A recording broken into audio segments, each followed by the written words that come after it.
Good morning, Divine Masculine. Hope you are doing well. Now, in this recording, I wish to speak about a problem that you are harboring in your heart.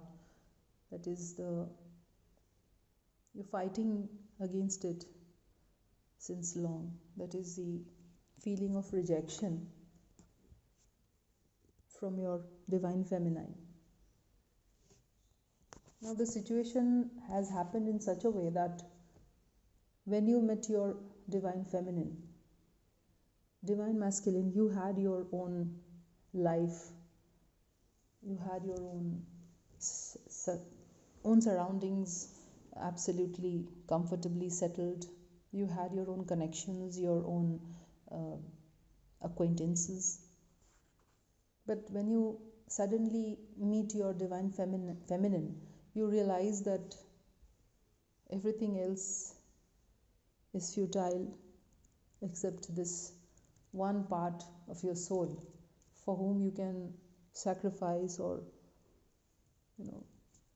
give up all the existing connections, and you can straight away jump into this unification by any kind of sacrifice that is before you. You're ready to do everything. I mean, you can cut off, you can apply your sword's power to disrupt all that is going on, is yet to be continued and yet to be finished in your life.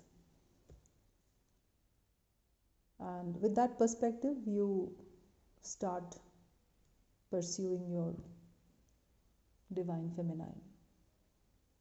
When it comes to your feminine, when the question is raised by you before your Divine Feminine, Divine Masculine, you get the reply as no to marriage.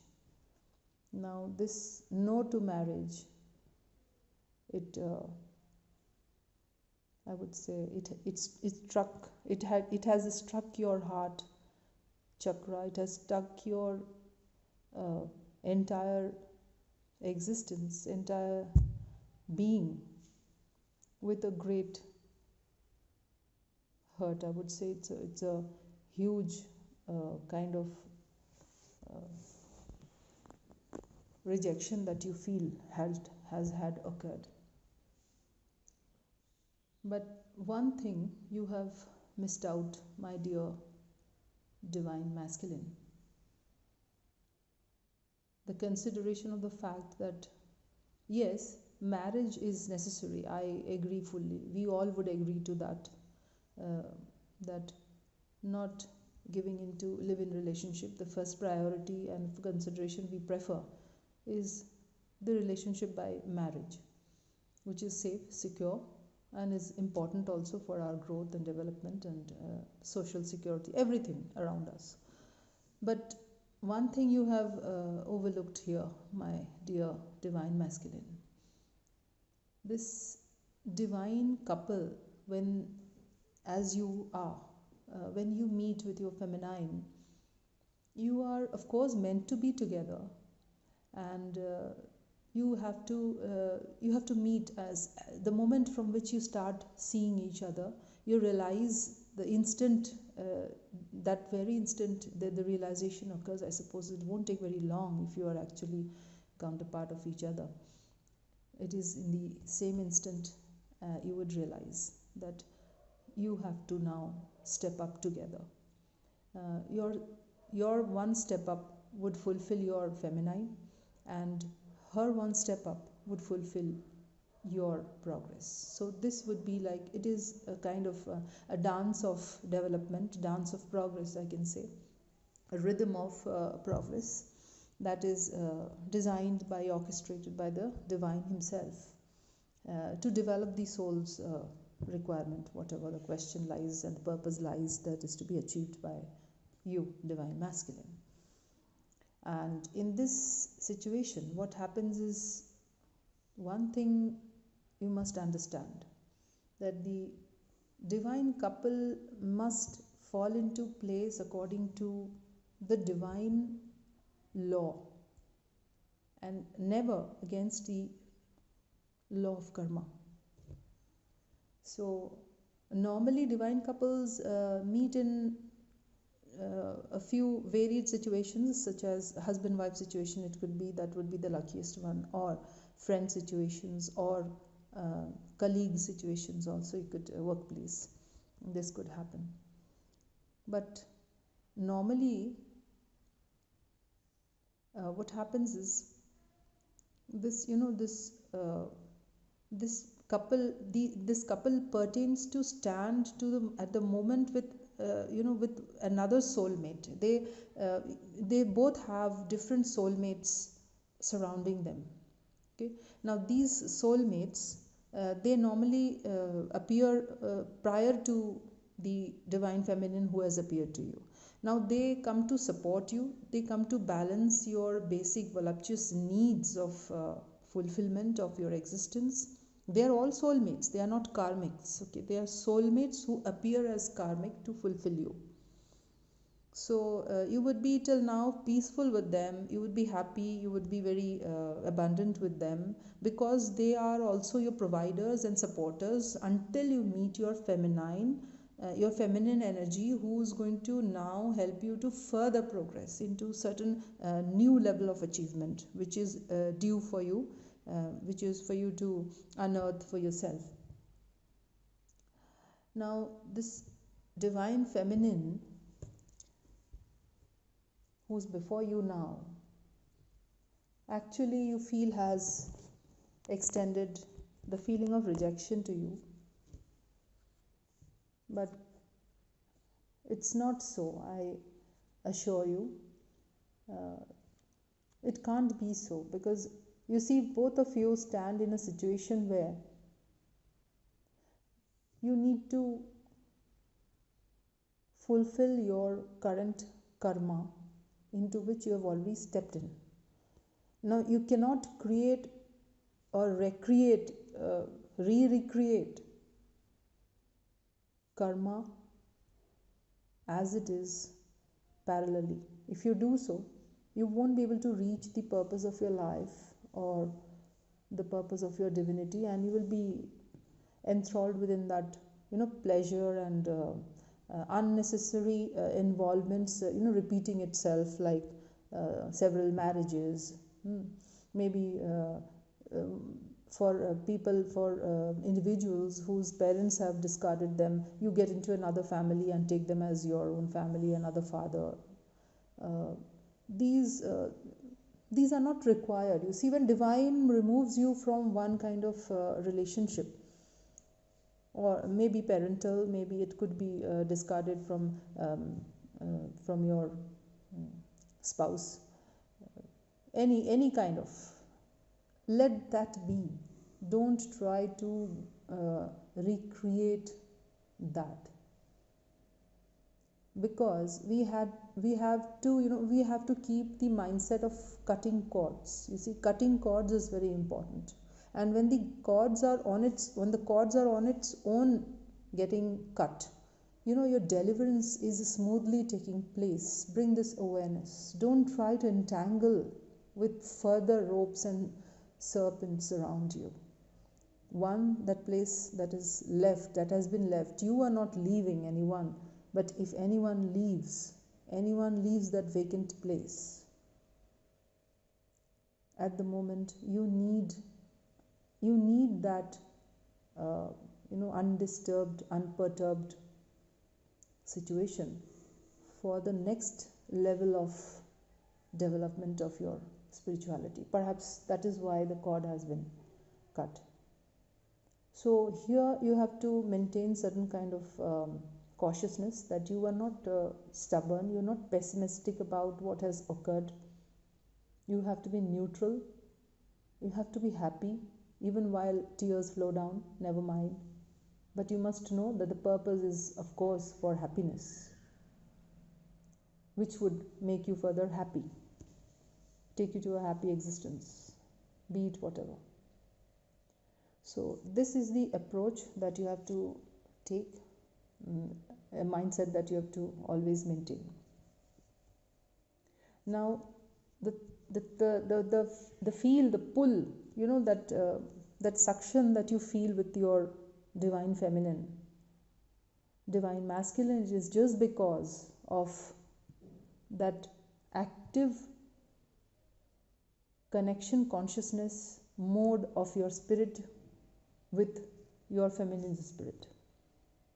And this active conscious connection has been, it has been energetically electrified and kept within you and within your feminine, just to be rest assured that it is not missed out. The recognition that she is your divine feminine, and she is here to complete you, and with her presence, and to complete herself with your presence in her life. This reminder is like this consciousness is like that electric bell, suddenly starts ringing, that somebody is calling you, and this calling is the highest calling for the highest purpose, which will lead you to that divine fulfillment of your life's purpose. So don't try to see everything from the earthly level. So the layers that you have, the layers of, it is like, a building which has several floors, I would say. Similarly, consciousness has several layers. So try to see the highest level from a highest consciousness, higher level from the higher consciousness, and high level from the high consciousness, and the earth feeling from the earthly consciousness. Don't see the highest, don't see the highest consciousness, highest reasons with the earthly capacities. That would lead to wrong answers of your calculations. Okay? So this platform where you stood or where you stand now with your divine feminine is absolutely a platform where you have to act keeping everything in its place, because you are not allowed by the law of karma, divine law of karma, by the divine who is your master, under whom you are at work, under whom your feminine is at service. You are in a servile mode towards the master divine king, the royal father of yours. You cannot trespass these rules or these small surrounding karmas that has been already put in its place to steer you gradually to complete your journey. So treat them as minor things and pay attention to that major purpose, I would say, which now comes before you in the face of your divine feminine, who's going to now remind you, whose presence will remind you, the divine through her will remind you of your certain highest duties that you are to fulfill. That highest realization perhaps is the most important duty that you have to fulfill in this life. And if we act, it's actually interchangeable. If you want to reach a highest realization, you also have to reach a highest working devotion, work capacity. And when you reach the highest work focus, you automatically remain in the highest consciousness, because you're not diverting yourself into, you're channelizing your focus, not diverting into any other kind of unnecessary distractions. So you are maintaining a channelized process.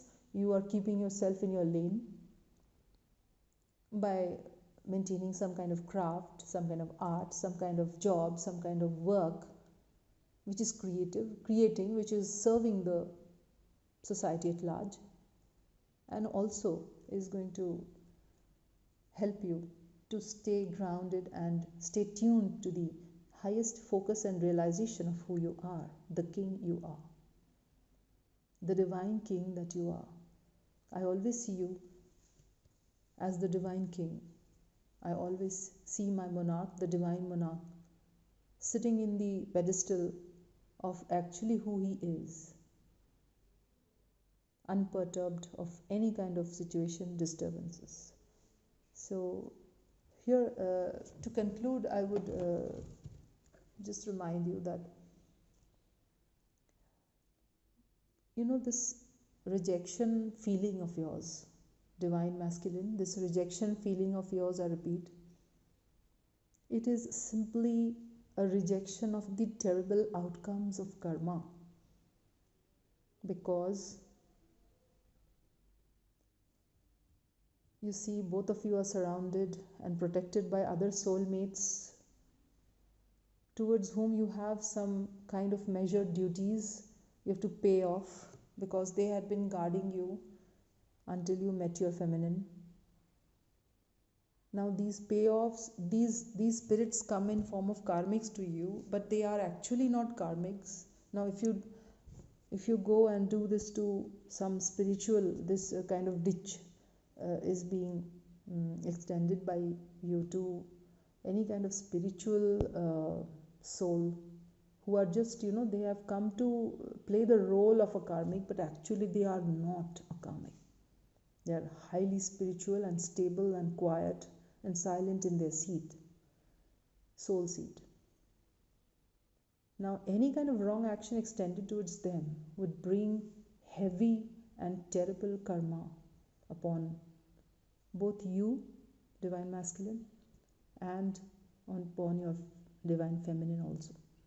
Both of you would just be, inundated with a lot of incurrence of a lot of punishments and penalized situations, I would say, penal situations.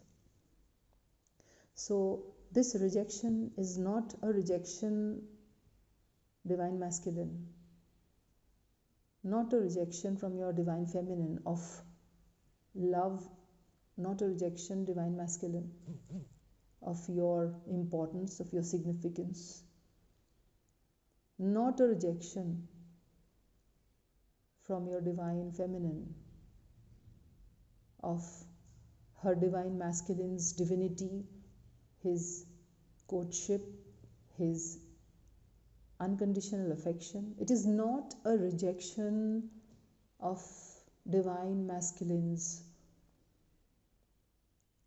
presence in her life, in her soul, in her purpose of life. It is simply a rejection of the karmic thunders, storms, incurrence. So, law of karma is to be guarded. This is very important.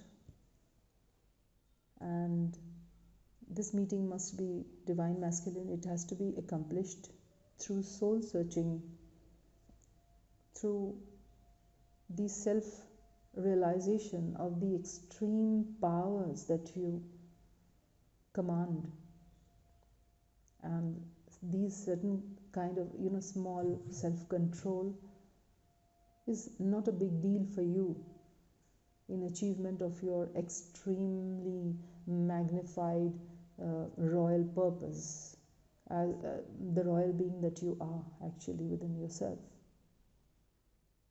And it's important that divine masculine, your approach, your thoughts, your every existence, every moment's existence must be very grounded, very rooted to your earthly existence first, very controlled and rooted. And that root must be determined from the analytical capacity of your spiritual reality. Because the spiritual realm is, after all, that life which, I would say, walk your body, which mobilize you That's all. I hope you understand what I said. And wishing you a very prosperous and a very happy, active week with all my love to my divine masculines. Thank you so much, and it was a great pleasure to have been talking to you. Bye, and see you next time. Next time.